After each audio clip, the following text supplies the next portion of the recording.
Hi guys, so health and nutrition for weight loss and for health, that's one of the common questions that I receive from my clients and my friends and people who simply want to improve their lifestyle towards achieving a quality life.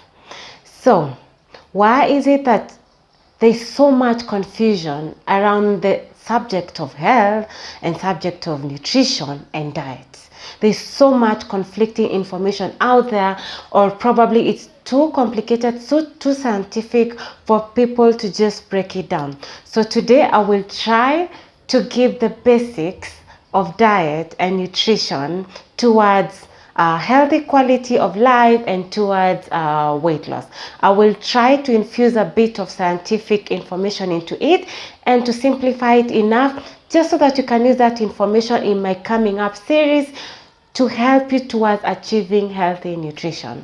So, interested in finding out what I'm going to be talking about? Stick around. My name is Seth. I'm a medical doctor by profession, a mother of two lovely boys.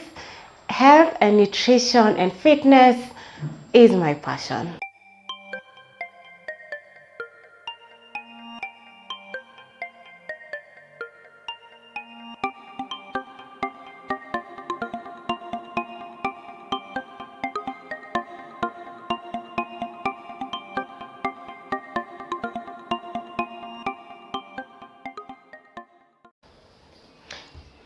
So, every time I'm talking about diet and nutrition with people, I realize there's so much misinformation out there that people really want to eat better, but they don't have the basic information as to what that entails.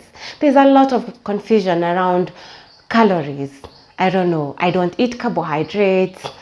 I don't eat wheat. I don't eat carbohydrates from a certain time of the day. So what's all this about? First thing that I want us to understand is the basics.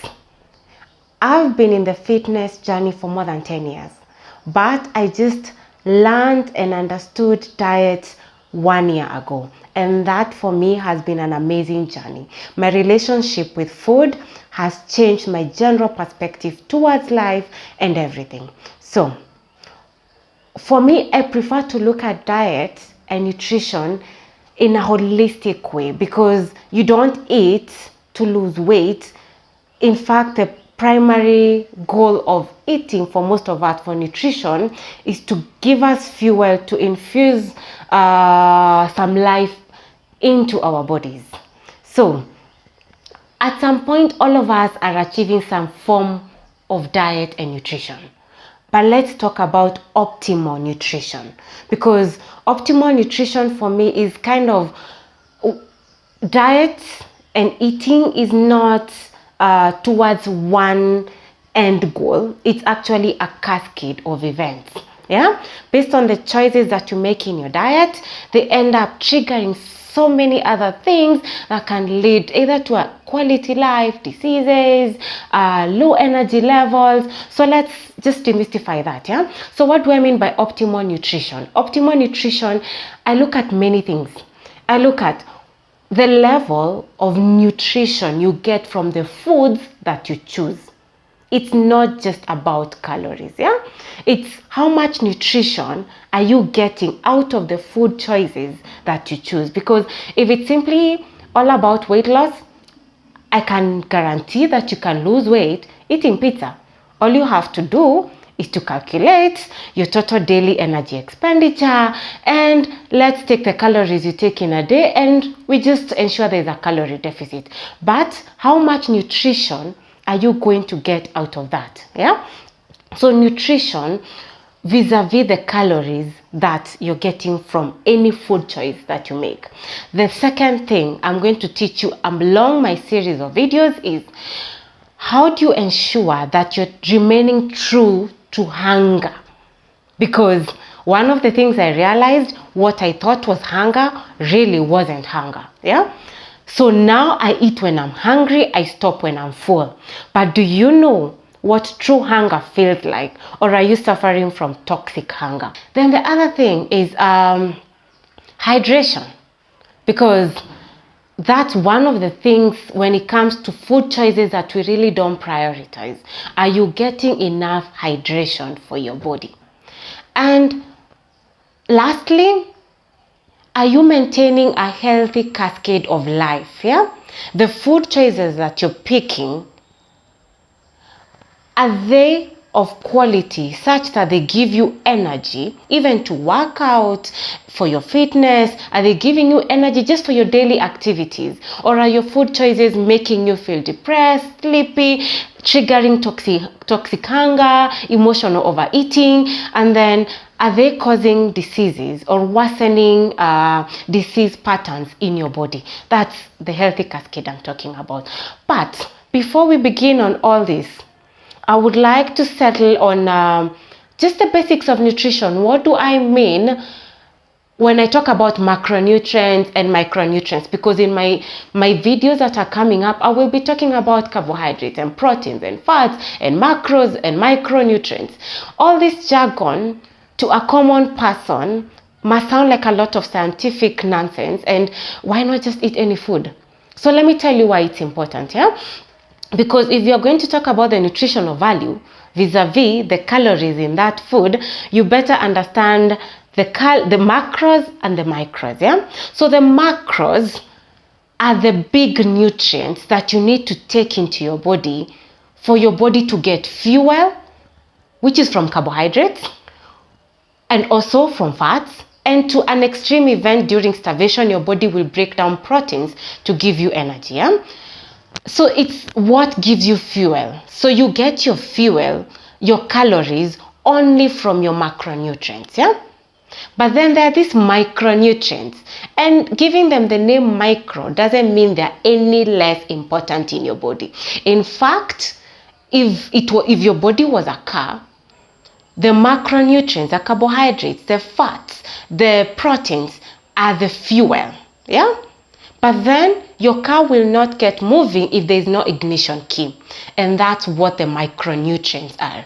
And the micronutrients are basically the vitamins and the minerals that your body needs for various functions in your body, like maintaining your and boosting your immune system, building up certain body parts of your body, like the bones and the teeth. There's calcium in them, your skin, your hair, all these things. They are important, and they are mainly boosted from your micronutrients. So your micronutrients is where your nutritional value of food comes from. Yeah? So I hear a lot of people telling me they're not eating carbohydrates. And the first thing I ask them, are you eating fruits? Are you eating vegetables? So you are eating carbohydrates, right? Then I will hear that vegetarians don't get proteins. And you will be surprised that broccoli, if you compare broccoli and meat, you're more likely to get more proteins from broccoli within a pound than you get from your fat. And the broccoli will have more nutritious values because it has fiber, it has more nutrients, it has all the phytochemicals. So all these terms that I'm mentioning, don't worry about the scientific terms. I will be explaining them in the next couple of videos. So let's demystify some of the common terms that I will be using, yeah? So we just discovered if you're eating fruits, if you're eating vegetables, you are eating carbohydrates. And if you're a vegetarian, you also are getting proteins, because there's such misconception that proteins only come from your meat, from your eggs, or from your dairy, yeah? Let's talk about carbohydrates, yeah? Carbohydrates are divided into many food groups. First, they are sugars. So simple sugars like the table sugar that you add onto your food, honey, the fruit juices that you're making are simple sugars. Then you have sugar coming in through milk. You have sugar coming in through fruits. Yeah? When you have sugar coming in through fruits, whole fruits, it's within a fibrous encapsulation. But when you drink your fruit juices, that's just simple sugars. Yeah, then your carbohydrates are in your fruits, your vegetables. They are in your grains like rice, like corn. They are in pasta. Yeah, then you find also your carbohydrates from tuberous foods. Yeah, your potatoes, your squash, your pumpkins, your sweet potatoes, your yams. And you also find carbohydrates from legumes, your beans, your lentils. All these things are carbohydrates, mainly carbohydrates. Yeah, then let's move to your proteins. Where do you get your proteins from? You get your proteins from meats, beef, chicken, pork, fish. You also get your proteins from your dairy products, your milk, your yogurt, your cheese. You get your proteins also from nuts and seeds. You get your proteins from legumes. So also beans, lentils will have proteins. And don't forget, the main nutritional value of your proteins is what you call the amino acids. The essential amino acids are not produced in your body. Yeah, you need to eat them in your dietary food. It's just that vegetables will not have all the essential amino acids. For you to get all your amino acids from plant-based foods, you have to mix and vary your foods, but you still get all your proteins. Whereas from meats, from your meats, you're able to get all the essential amino acids. There are only a couple of plant-based foods that have all your essential amino acids that will still give you that, and that's like amaranth seeds, then from soy, and from quinoa. Yeah. Then let's move to fats. Talk about fats, we talk about what we call the saturated and the unsaturated fats, and today I will just stick to the terminology just so that you can understand. Then when we talk about the saturated fats, the trans fats, yeah, these are the fats that your body really doesn't need, but you find them doesn't really need, but you can find them in naturally occurring foods. Let's take when you buy your crisps, when you buy your chips from the hotels, when you buy chips, that's French fries, or when you buy muffins, donuts, these commercially packed foods.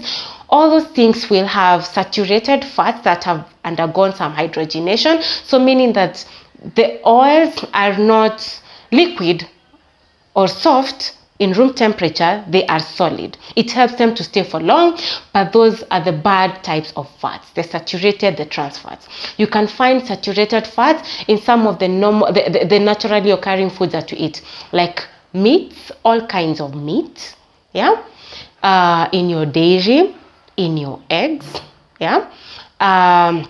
Some refined oils like coconut, palm oil will have saturated fats, yeah, and those are the things you really want to avoid or limit in your diet. Yeah, the unsaturated fats, sorry, includes the mono and the polysaturated fat and polyunsaturated fats, and this will include things like avocado, things like olive oil, fish oils, nuts and seeds, peanuts, almonds. They'll include things like canola oil.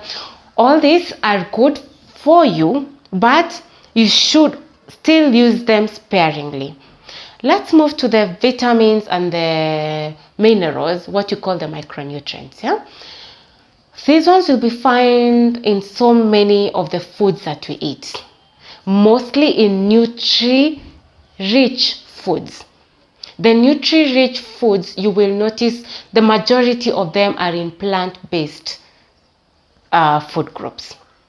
That's why you will find like your vitamin C in your oranges, in your citric foods. You will find your beta carotene from all the yellow colored foods like carrots, and then you will find your minerals from basically all the naturally occurring foods. Without refining them, you're able to get most of your nutrition out of them. So what am I saying? I'm saying that diet and nutrition is just not about eating and counting calories. I want to teach you how to eat more and still lose weight, because it's possible. Every time I've had people telling me that I'm dieting, it's almost always people having a diet that is so restrictive that it doesn't give you much nutrition, that you end up craving calories, you end up craving nutrition. But you can achieve your weight loss, you can achieve a very quality life, long span of life, by just eating well. It's about your life choices. Yeah, so this was just an introduction to my series that's going to be coming up.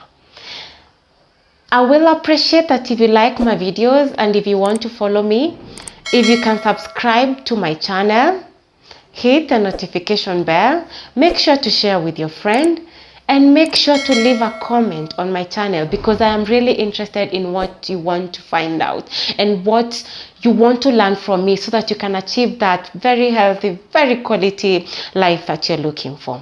So in my next video, I am going to first address what are the healthy habits that you should acquire for you to be able to make the right food choices. For now, bye bye.